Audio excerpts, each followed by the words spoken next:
So it's Wednesday morning. I've come out to a little place called Eagle Island, which is actually just this little island here. I'm on the mainland at the moment, and I'm going to be pruning a Douglas fir that's kind of right leaning over the water, and we'll get a better view when I get over there. So should be a good fun day, nice weather. It's pretty cold, but you know, blue skies. So here we are, we've got this big Douglas fir. You can see it's kind of leaning out towards the water. Got the house here, which they're just doing a lot of renovations and work to. So the idea is just remove all the dead wood, and remove all the dead wood, all the broken hanging branches, thin out the canopy a little bit where needed, but to be honest it's not going to need too much. So just basically removing any rubbing, crossing branches, anything that could potentially be hazardous, anything that looks weak, just from a safety standpoint. And yeah, thin out like any of the really thick areas, because it's quite exposed here, which is why there's so many broken branches in there in the first place. So mainly just making things safe. So I've set myself a line in there already. Just got to pull up my axis line, and then I'll take up a second line with me to work the canopy. And yeah, so should be a fun day.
Just tying in with my second point of attachment. Remember to always have a second point of attachment when you're using a chainsaw.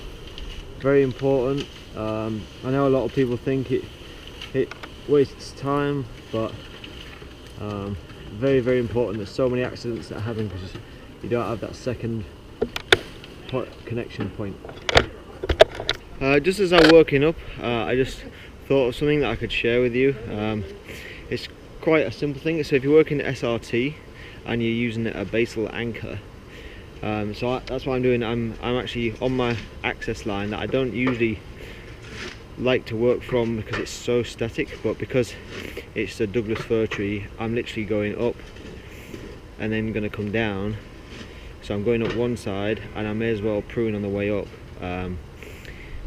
What you got to remember is where the position of the other leg of the line is coming down the tree that's under tension, because once you start dead wooding or pruning or whatever you're doing, it's easy to kind of forget that you're on that basal anchor, and it's easy to forget where the leg of the line that's coming down the back side of the stem is actually located, and you don't want to be kind of whipping off lots of dead wood, be in the zone, and then forget about it and go to cut off a little stub, and all of a sudden you nick your rope.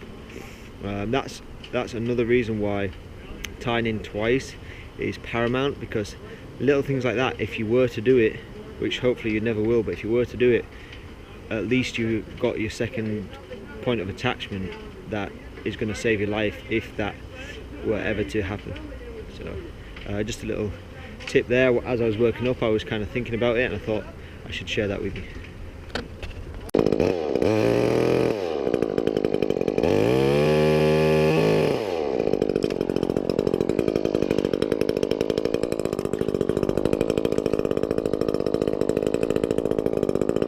So I've reached the top of the tree, so now it's time for me to set my final time point, and then I'm going to work back down and strip out all the rest of the dead wood and maybe thin some little areas that I feel like need doing.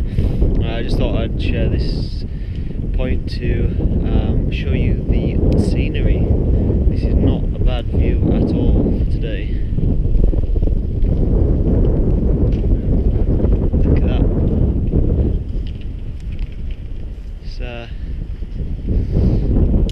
One of the best office views I've had in a while. I've got a pretty thin canopy up at the top here because we're right out exposed on the water. So obviously I've got these bits of dead to take, but you see here we've got these limbs that have still got some life on the very end, but they're really kind of thin. Well, I'm going to leave these ones just because otherwise there's going to be this huge gap here. So I'm going to take out obviously this bit of dead. There's some bits of dead further down. I've got some stubs here. These ones, as I'm going to work down, I'll take off, but I've really got to be careful what I take out that's live, because especially the top here is so thin. Down lower it thickens out, so I might take a few bits that, but only if they need taking out.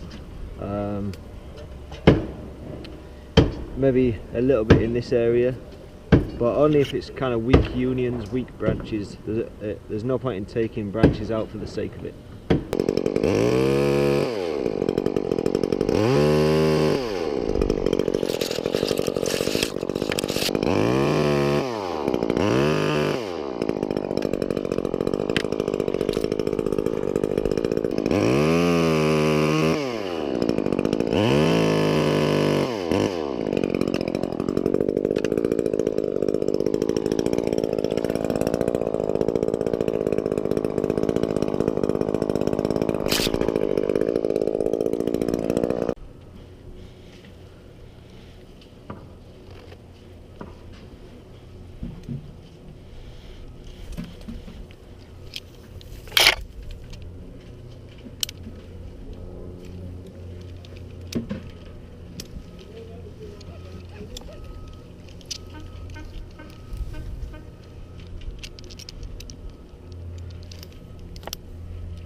So I'm going to take this small limb off here because you can see how it's really rubbing on the larger limb.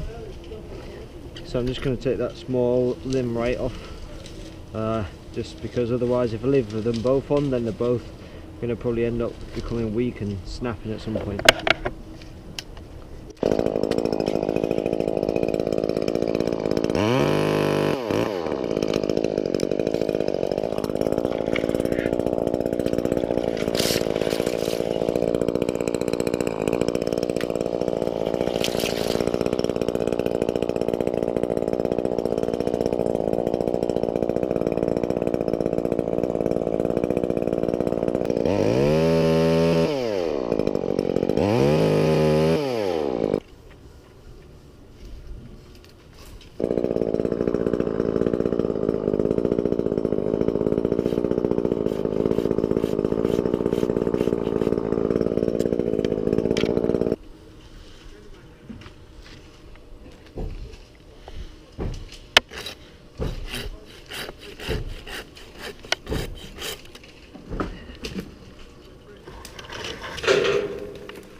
have it. Just got down, finished the pruning. That's the tree behind me, as you can see. So it doesn't look an awful lot different. I mainly just took out the dead wood, hanging branches, broken branches, a few rubbing and crossing branches, but nothing much more than that. I thinned out the smallest amount where it was like really thick and dense, but to be honest, there's no advantage in thinning any of this tree out because it's already pretty thin because of the wind, and so it's actually want to keep as much on there as possible. I don't want to do unnecessary pruning. So yeah, it's the finished article.